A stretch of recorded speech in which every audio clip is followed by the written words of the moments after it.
Ghostwire Tokyo. This game is actually made by 2 Japanese developers. They also made Evil Within 1 and 2, but this one is first-person finger shooter with a story. Musikashi desu. What's the story, Caleb?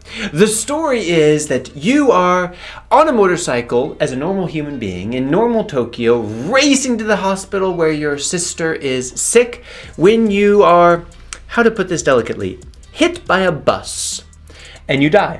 But you immediately wake up possessed by a spirit named KK, who is out for revenge and is determined to use you whether you like it or not. So you have to kind of argue and fight and work together because, well, then a bunch of spirits show up in the mists of Tokyo, take over the entire city, and you'll have to fight through them for you to get back to your sister and KK to get his revenge. And this game is all about Tokyo. Of course, you get like in a different dimension as well. But you're gonna explore Tokyo, and it is as photorealistic, both visually and the place is as it is.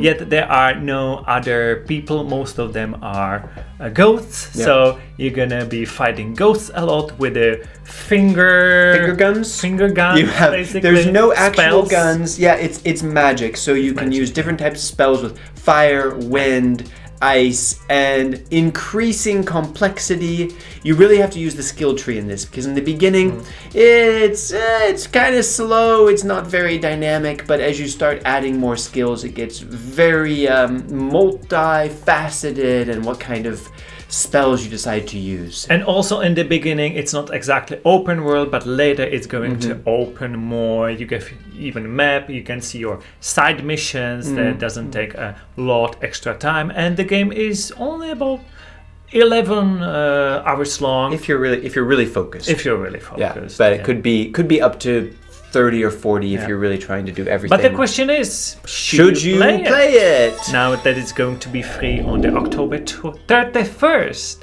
Halloween, perfect Halloween game. Well, is it, Michal?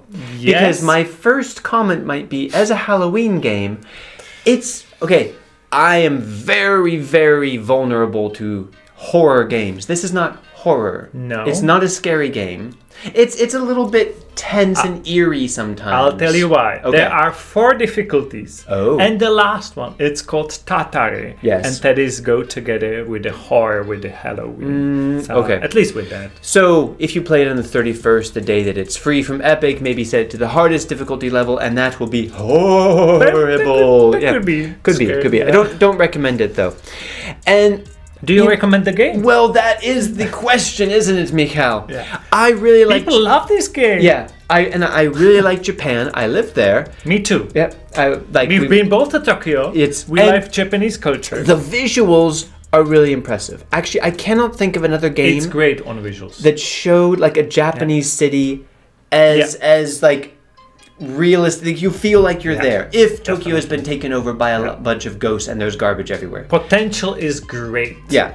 But somehow, like, I don't know. I know I should be more specific, but I just kind of bounced off it. And I think one thing is that it is open world, but for quite a while it's pretty restrictive.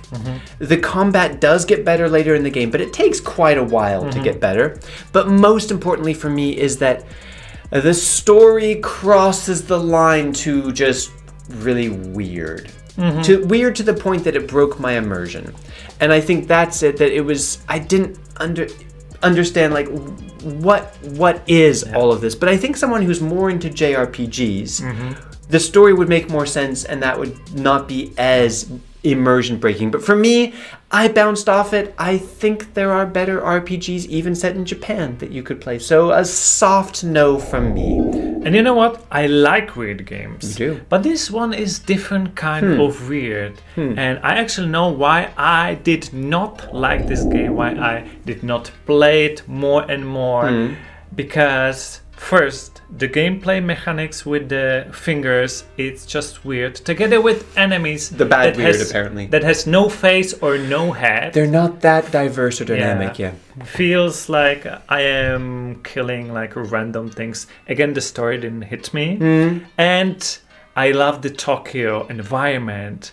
But they just keep on interrupting me, looking at street signs and everything, and I have to fight. I don't want like cutscenes. Too many cutscenes. The gameplay. Too many action. Too many action. Too much action. I would like this game as an adventure, like walking around, exploring. Okay. But they keep interacting me for.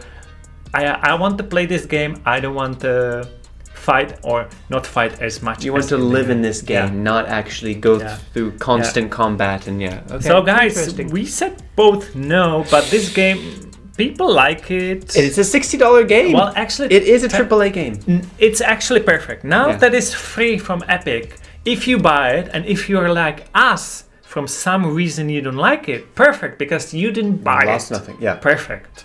So this might be a rare situation where we both say no, but we would still say it's probably worth trying it for free because you might like it. We just think there's probably going to be better ways to spend your gaming time. But if that seems to apply to you, you're in luck because we have hundreds of other reviews of free games from Epic that might already be in your Epic Games library. So check that out and stay tuned for more videos about free games all across the gaming universe. And we hope to see you next time. Sayonara. Sayonara. Hey.